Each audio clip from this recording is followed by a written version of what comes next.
Ini adalah Honda CR-V RM tipe 2.4 Prestige tahun 2013. CR-V merupakan SUV medium yang bersaing dengan Nissan X-Trail dan Mazda CX-5.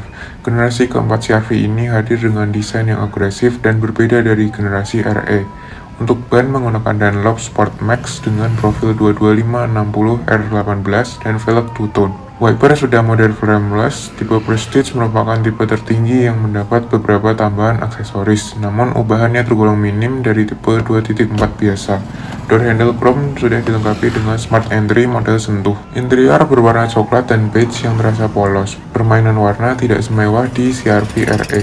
Door trim mayoritas berbahan plastik keras, softpad kulit hanya ada di sisi armrest. Joknya sudah kulit, sisi driver elektrik 8 arah dengan lumbar support. Tipe 2.4 sudah ada VSA dan semua tipe sudah ada tombol ikon. Metal cluster yang keren berdesain 3 dimensi seperti Accord dan Odyssey. Setir lengkap dengan tombol audio, teleponi, cruise control, dan pedal shift. Fitur baru di generasi ini adalah IMID 5 inci di tengah sini dan AC sudah dual zone. Belum ada sunroof di tipe Prestige Free Facelift ini, baru ada di varian facelift. Mulai tipe 2.4 juga sudah mendapat foot panel hitam. Sayangnya safety hanya ada 2 airbag, ABS, EBD-BA, VSA, dan HSA. Desain dari samping masih terasa khas CR-V. Kabin belakangnya tergolong lega dan cukup nyaman. CR-V ini masih 5-seater sehingga kapasitas baris keduanya maksimal. Ruang kaki dan ruang kepala sangat lega di kelasnya. Joknya juga cukup nyaman walau kurang menopang paha secara keseluruhan. Posisi headrest juga kurang maju dan tidak bisa dinaik turunkan. Tampilan dashboard dari belakang masih mewah, namun materialnya agak kurang premium dibanding rivalnya. Ada AC tengah di sini, seatbelt 3 titik lengkap, dan ada headrest tengah serta armrest yang besar ukurannya. Jok ini juga masih bisa di recline satu step yang membuatnya makin rileks. Soal kelegaan kabin, CR-V ini memang salah satu yang terbaik di kelasnya. Window line khas CR-V masih berlanjut hingga CR-V Turbo. Rem belakang juga sudah cakram. Proporsi CR-V terasa pas dan enak dipandang. Ia tidak setinggi SUV leather frame dan bergaya metropolitan. Di tipe Prestige sudah ada spoiler dan muffler knalpot serta kamera parkir. Sayangnya belum ada sensor parkir dan lampunya masih halogen. Di bagasi juga ada tombol smart entry, bagasi masih manual, baru elektrik di edisi facelift. Kapasitas bagasinya juga sangat lega, lebar, dan tinggi. Tidak ada tray tambahan di sini, dan joknya bisa dilipat rata lantai dengan pembagian 60-40. Mekanisme pelipatannya sangat mudah dengan satu tarikan tuas. Di bawahnya ada ban serep full size dan toolkit. CR-V ini memang sangat fleksibel dan akomodatif di kelasnya. Bagasi dan ruang belakangnya tergolong paling lega dibanding CX-5 atau X-Trail yang berformat 7-seater. Sudah menjadi kelebihan CR-V sejak generasi pertamanya untuk menjadi SUV yang memiliki kepraktisan seperti MPV. Desain belakangnya unik yang memang tidak semua orang suka, namun tetap mudah dikenali sebagai CR-V dengan desain lampu yang memanjang vertikal. Semasanya ia memiliki jauh lebih banyak fitur dari SUV leather frame, walau dibanding SUV monokok lain ia terasa kurang fitur.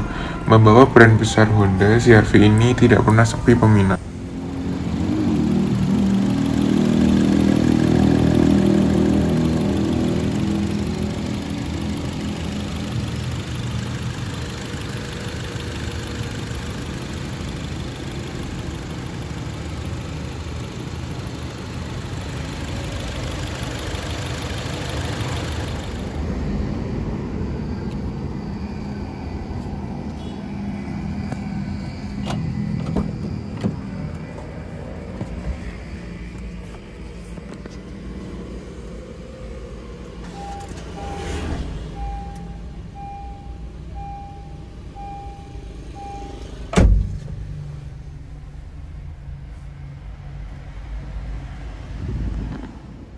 IMID informasinya cukup terbatas, hanya ada layar blank, jam, layar media, dan efisiensi berkendara.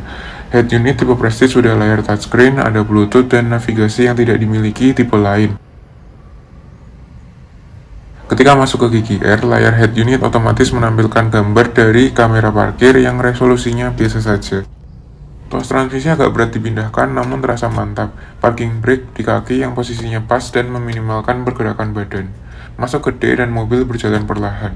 CR-V ini cukup halus ketika berjalan. Mesinnya tenang dan tidak terdengar di dalam kabin saat di RPM bawah. Namun peredam samping, atas, dan kolong sayangnya masih kurang. Suara luar terdengar cukup mengganggu. Begitu pula road noise saat mobil melaju agak kencang.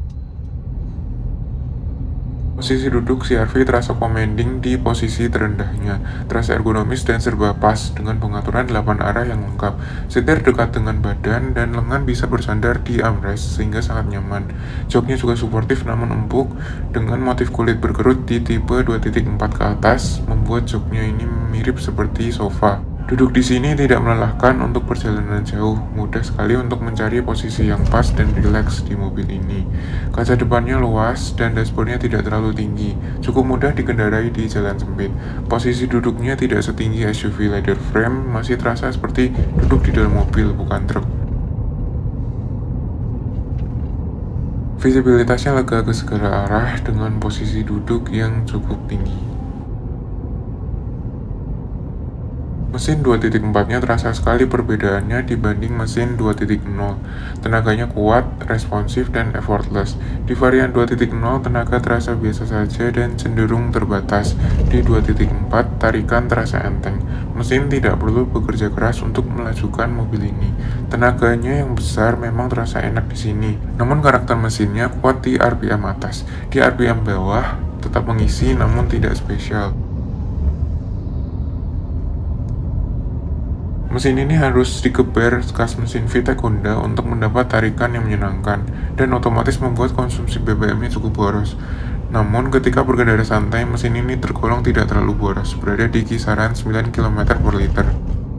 Ada mode Econ yang akan membuat mesin lebih halus dan mengurangi beban AC. Ketika mode Econ dimatikan, akselerasinya terasa lebih kuat.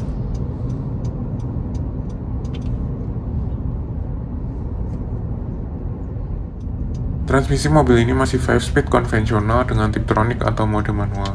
Transmisi ini tidak sebaik transmisi CVT Honda, ia masih terasa agak lambat dan selip. Dibanding transmisi Mazda, ia terasa kurang pintar. Namun positifnya, transmisi ini memberi rasa natural dengan perpindahan gigi sungguhan, tidak seperti transmisi CVT yang agak meraung. Tarikan awalnya juga terasa cukup responsif. Dengan mesin bertenaga, transmisi ini juga tidak terasa menghalangi performanya. CR-V 2.4 memang berbeda sekali dengan varian mesin 2.0 yang terhambat oleh transmisinya. Dan bagusnya, ia tetaplah sangat halus permainan giginya, cukup responsif dan rasionya pas. Di mode D ini, ia terasa rileks dan karakternya suka di RPM rendah, sehingga nyaman dan efisien.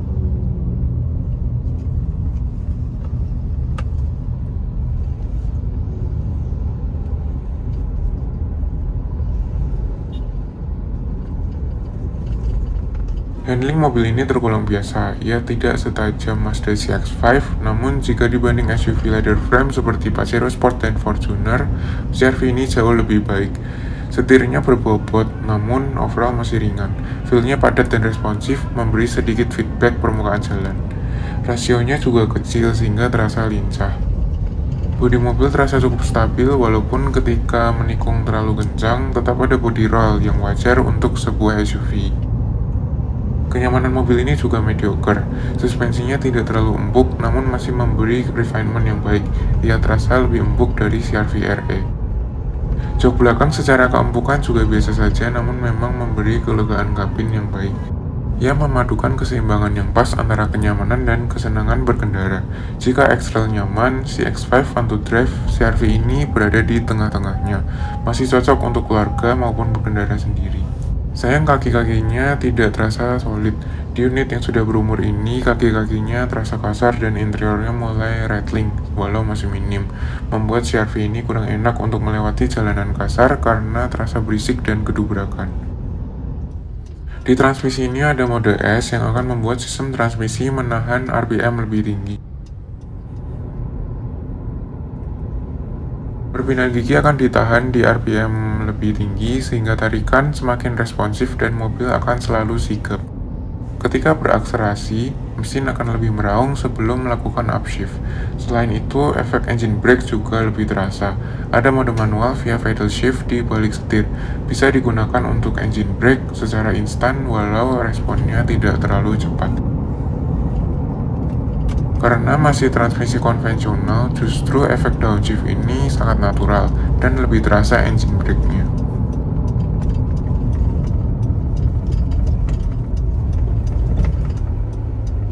Overall, CR-V adalah mobil yang sangat pas untuk mereka yang bosan dengan SUV atau MPV leather frame seperti Fortuner dan Innova. Ia masih terasa lebih enak dikendarai dari rival leather frame-nya dan memberikan keseimbangan yang baik antara kenyamanan dan fun to drive. Mesinnya sudah lebih dari cukup dan tergolong bandel. Bahkan tarikan bawah CR-V 2.4 ini lebih enak dari CR-V Turbo. Mobil ini sangat ideal sehingga sulit untuk dilewatkan, terutama karena harganya yang sudah cukup terjangkau.